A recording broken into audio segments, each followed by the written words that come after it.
Hey everyone, welcome to this quick tutorial on the SUMIF function in Excel. If you want to learn how to selectively add up numbers in your spreadsheets based on certain criteria, you're in the right place. Let's dive in. You can use the SUMIF function with manual numbers and conditions. Just type equal SUMIF A1, A5, comma, greater than 3, and hit enter. Excel will give you the total of numbers in the range A1 to A5 that are greater than 3. Let's say you have prices in column A from A1 to A5 and corresponding categories in column B, and you need the total cost for a specific category.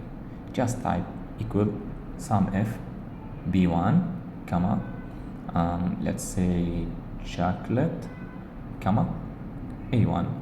In the cell where you want the total. Press enter and you're done. You see? You can also sum numbers based on conditions using cell references.